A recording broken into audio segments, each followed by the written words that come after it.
Now, Nigeria's capital market is transitioning from a T+3 to a T+2 settlement cycle, shortening the time between trade execution and payment from 3 days to 2. This change aims to improve liquidity, reduce counterparty risk, and align the markets with global best practices. Brokers and market operators have implemented operational adjustments, while the Central Securities Clearing System is preparing to manage potential settlement bottlenecks. The move is expected to attract more foreign portfolio investors and influence trading behavior, and it also forms part of Securities and Exchange Commission's broader modernization agenda, with further reforms anticipated at post-rollout to enhance efficiency and market stability. Well, this morning I'm joined by Onome Komolafe, a Divisional Head, Business Services and Client Experience at CSCS Plc. Madam Komolafe, thank you so much for joining us. Thank you very much, and good morning to you. Good morning to you. So, what exactly does Nigeria's shift from T+3 to a T+2 settlement cycle mean for everyday investor? Okay, for the investor, a reduced settlement cycle means that the investor would have access to their capital faster than they ordinarily would have, because there will be a faster conversion of assets to cash. So instead of having access to the capital, to your cash after 3 days, you would have access to it after 2 days. Secondly, you can take more investment decisions around the cash that will be available. So instead of having to wait for 3 days before taking reinvestment decisions, you can take your reinvestment decisions just after 2 days. It would also enable more transaction volume from an individual perspective. So instead of having to reinvest after every 3 days, you would be able to invest after every 2 days. And also we believe that it would reduce the risk in the market in terms of the counterparty risk, the credit risk, and that would also increase confidence in the market, investors' confidence in the market as well.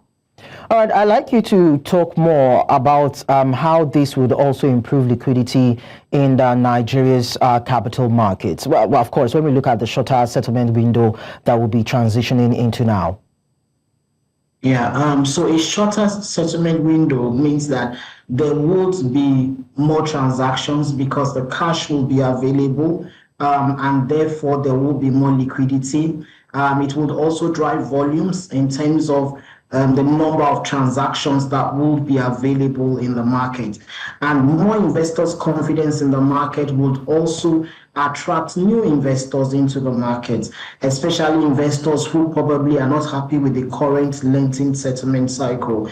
We also believe that it will attract the younger demography into the capital market as well. So generally there will be increased liquidity, one, from a faster conversion cycle, secondly from an increased volume due to that faster conversion cycle, and then making it more attractive from an investor confidence point of view. Okay, so does it also reduce counterparty risk? And when you compare this to what obtains in the global financial markets, how do you think there would be some sort of a replication and, of course, efficiency within the markets?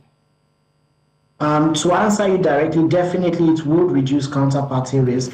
A reduction in settlement cycle means that the counterparty risk is greatly reduced. If, for example, you have to do a transaction that will take a week for your counterparty to settle, and a transaction cycle that takes maybe 2 days, the probability of default is greatly reduced due to just the shortened time in which the counterparty has to settle. Now, in terms of aligning with global practice, most global markets are shifting to shorter cycles. We have the US market currently on T+1, the Indian market on T+1. We have, even in Africa, we have markets like Zimbabwe already on T+2. So this is a huge alignment with global best practice.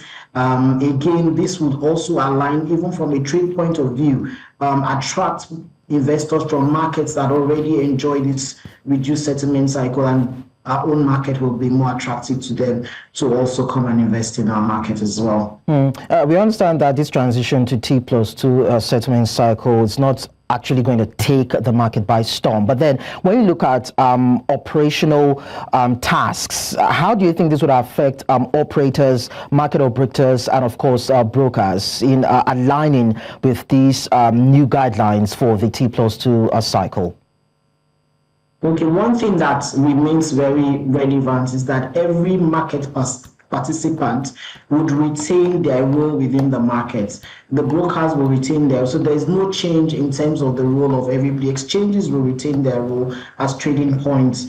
But what is important in terms of operational changes will be the timing in terms of reporting.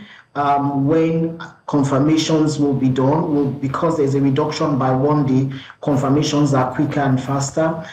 Settlement advices are also received quicker by shortened by 1 day. So from an operational point of view, all the rules will remain as they are.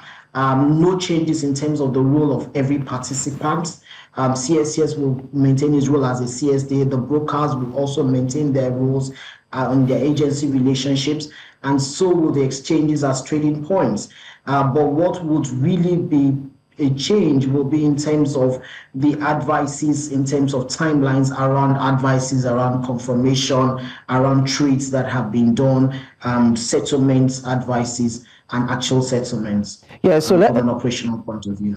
Yeah, so let's focus on the role CSCS will be playing. How prepared is it?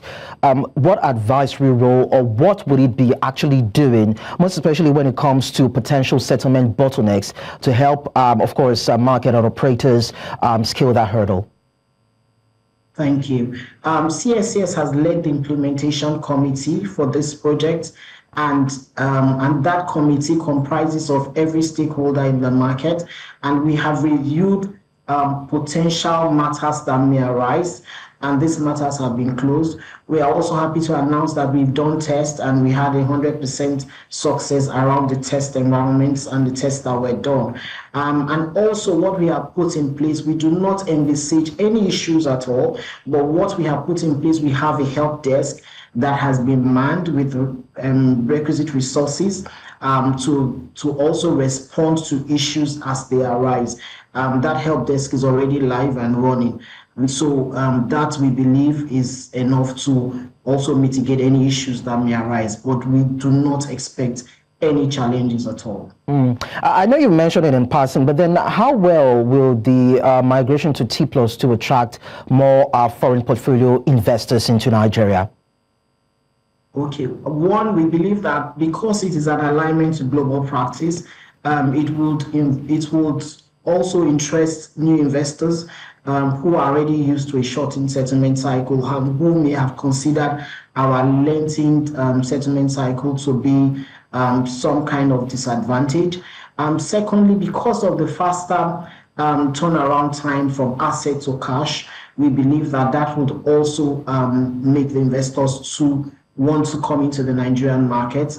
We believe that also because of this turnover, the velocity in turnover, it would also encourage foreign investors to come. And then most importantly, again, because it has reduced the risk in the market from a counterparty credit markets failure perspective, we also believe that this would increase confidence in the local market and be able to attract foreign investors.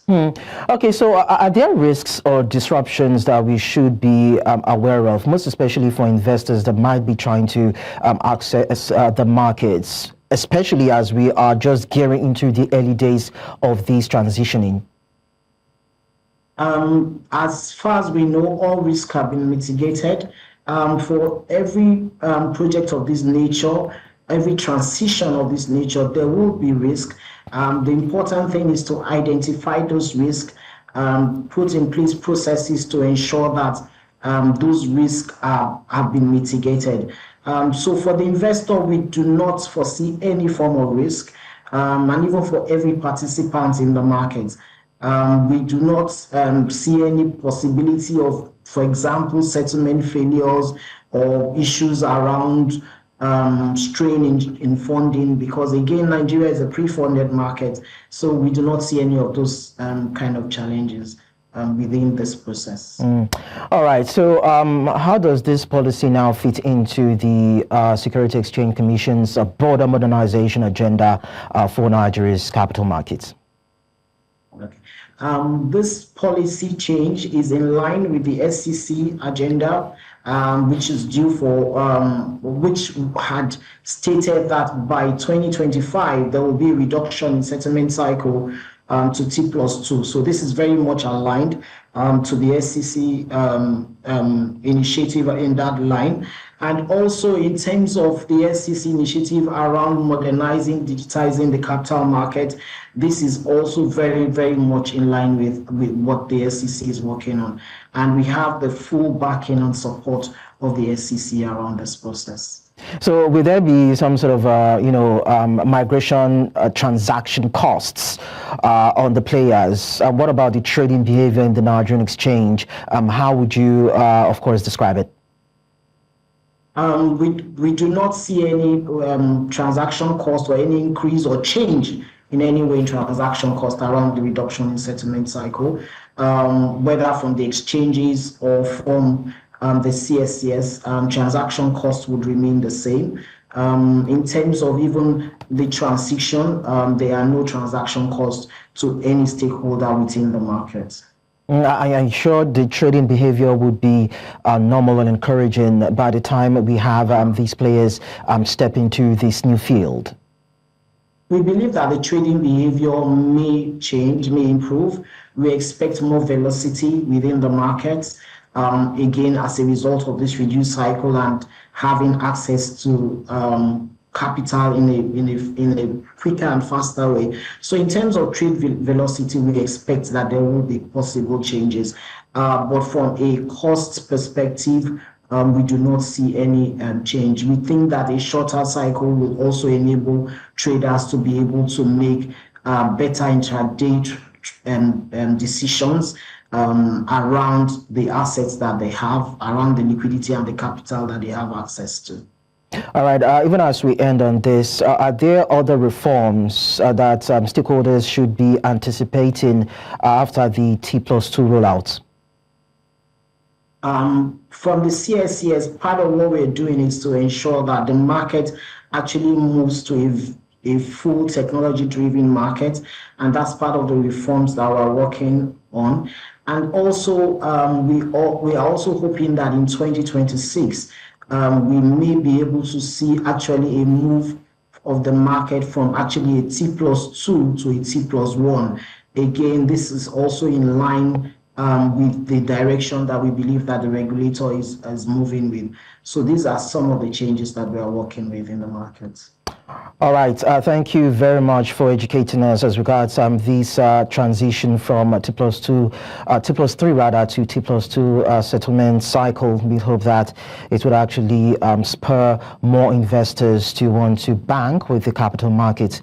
Thank you so much, Onome Komolafe, Divisional Head, Business Services and Client Experience at CSCS Plc. It was nice talking to you. Thank you. Thank you very much. Yes, you're welcome.